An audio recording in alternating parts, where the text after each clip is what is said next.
बच्चों, मैं डॉक्टर महेश कुमार पालीवाल, सहायक आचार्य रसायन विज्ञान, राजकीय कन्या महाविद्यालय चोमू।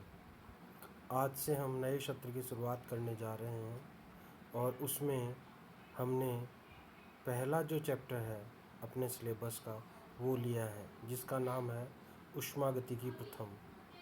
ऊष्मागतिकी का मतलब ये होता है, एक शब्द से के रूप में अपन जाने तो ऊष्मागतिकी यानी कि ऊष्मा का प्रवाह, ऊष्मा का बहना, ऊष्मा का एक स्थान से दूसरे स्थान पे जाना। ऊष्मागति की विज्ञान की वह शाखा है जिसमें भौतिक या रासायनिक परिवर्तनों के दौरान ऊष्मीय ऊर्जा तथा ऊर्जा के अन्य रूपों के में जो संबंध होता है उसके बारे में अध्ययन किया जाता है। ये ऊष्मीय ऊर्जा जो है वह आंतरिक ऊर्जा, रासायनिक ऊर्जा व यांत्रिक ऊर्जा में बदल सकती है। वैसे तो बहुत सारे वैज्ञानिकों ने ऊष्मागतिकी के अनेक पद दिए हैं, पर जे.ए. बट्टी के अनुसार ऊष्मागतिकी के निम्न पद हैं। तंत्र या निकाय अर्थात सिस्टम। तंत्र किसे कहते हैं? पूरे ब्रह्मांड का वह भाग जो हमने अध्ययन के लिए चुना है तंत्र कहलाता है, यानी कि अपने द्वारा जो चुना गया भाग है वही तंत्र कहलाता है। परिपार्श्विक सराउंडिंग सिस्टम के अलावा जो बचा हुआ यूनिवर्स का भाग है वह परिपार्श्विक कहलाता है।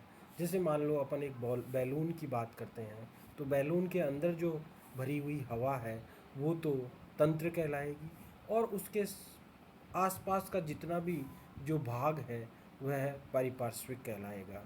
इन दोनों के मध्य परिसीमा होती है जिसे बाउंड्री कहते हैं, यानी कि तंत्र व परिपार्श्विक को पृथक करने वाली जो सीमा होती है वह परिसीमा कहलाती है। परिसीमा वास्तविक भी हो सकती है और काल्पनिक भी हो सकती है। ये दृढ़ भी हो सकती है और अदृढ़ भी हो सकती है। जैसा मैंने आपको बताया कि बैलून के साथ जो बैलून की वॉल है वह अदृढ़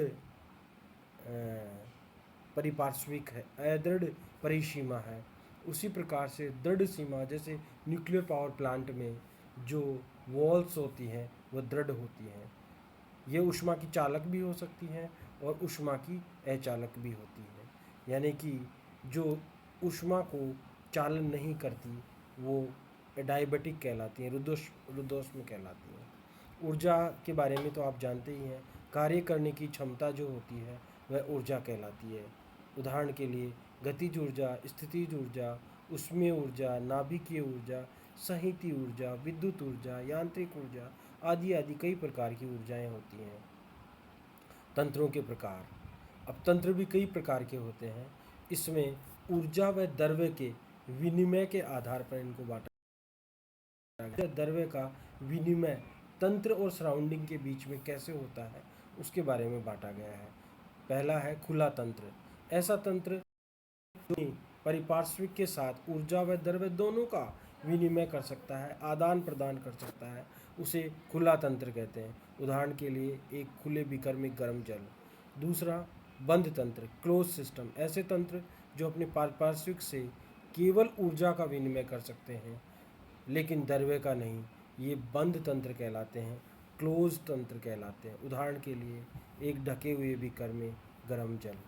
तीसरा है विलगित तंत्र, आइसोलेटेड सिस्टम।